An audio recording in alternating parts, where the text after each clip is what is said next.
Calculate करनी है। Final velocity हो गई 0 और इनिशियल वेलोसिटी 15 का आप ले लेंगे स्क्वायर माइनस एच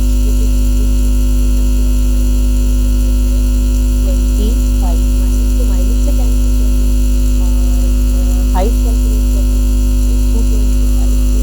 कर देंगे जब आप तो हाइट आपके पास निकलती है 11.25 मीटर। ठीक है, यहाँ पे इसको सॉल्व कर सकते हैं, कोई बड़ा इशू नहीं है। कितनी हाइट निकलेगी 11.25 मीटर, ये हाइट निकल आई। अब हम क्या कैलकुलेट कर सकते हैं, अब हम कैलकुलेट कर सकते हैं पोटेंशियल एनर्जी। ठीक है, तो इस न्यूमेरिकल में एक चीज़ यही डिफरेंट थी कि हमें हाइट नहीं पता थी और हमने हाइट कैलकुलेट की है by using third equation of motion. Mass कितना है 0.5, ग्रेविटी की वैल्यू 10 और हाइट है यहाँ पे 11.25। तीनों को मल्टीप्लाई कीजिएगा, आंसर निकलेगा 56.25 जूल्स। कल किसी स्टूडेंट का क्वेश्चन था इस पोटेंशियल एनर्जी की कैलकुलेशन में कि यहाँ ग्रेविटी की वैल्यू को आपने पॉजिटिव क्यों कंसिडर किया है जबकि स्टोन अपवर्ड जा रहा है। एक चीज़ ज़हन में रखिएगा 9th क्लास, जब भी हम किसी पॉइंट के ऊपर, अब हम ये जो पोटेंशियल एनर्जी कैलकुलेट कर रहे हैं ये हम मैक्सिमम हाइट पे कैलकुलेट कर रहे हैं।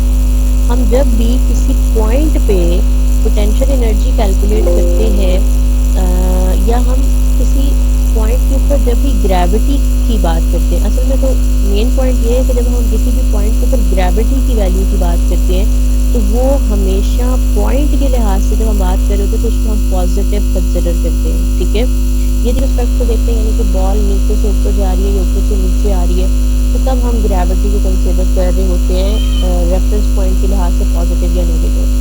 लेकिन जब हम किसी पॉइंट के ऊपर ग्रेविटी देते हैं तो gravity at any point is taken as positive.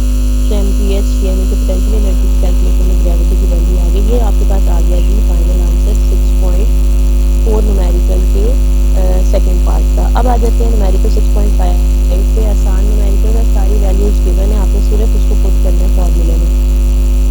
6.5 आपके पेज नंबर है 142। On reaching the top of the slope आपको गिवन क्या है, आपको गिवन है 6 metre high from its bottom. आपको हाइट गिवन है स्लोप की that is 6 metres. A cyclist has a speed of 1.5 metre per second. Speed कितनी है, speed is 1.5 metre per second. Find the kinetic and the potential energy of the cyclist. The mass of the cyclist and his bicycle is, और मास भी आपको given है 40 kilograms. Height भी known है, velocity भी known है, मास भी नोन है। सो पोटेंशियल और काइनेटिक एनर्जी कैलकुलेशन में कोई इशू नहीं है। आपको 20 और 1.5 का स्क्वायर ले लें तो ये आ जाता है 2.25। इन दोनों को मल्टीप्लाई करें तो आपके पास काइनेटिक एनर्जी का आंसर आ जाएगा कितने जूल्स, 45 जूल्स। तो ये है आपके पास पहला आंसर किसका, काइनेटिक एनर्जी का, दैट इज 45 जूल्स। ठीक है, अब आ जाते हैं क्विकली पोटेंशियल एनर्जी कैलकुलेट कर लेते हैं। तो देखिएगा potential energy that is mgh, mass is 40, gravity की वैल्यू है 10 और हाइट कितनी अभी हमने लिखी थी 6 मीटर्स। तीनों को मल्टीप्लाई करें तो आपके पास निकलती है पोटेंशियल एनर्जी कितनी आ जाएगी 2400 जूल। बहुत आसान न्यूमेरिकल है, इसमें कुछ मुश्किल नहीं है। ये आ गया आपके पास सेकंड आंसर। ठीक है, उसके बाद आ जाते हैं 6.6 न्यूमेरिकल पे।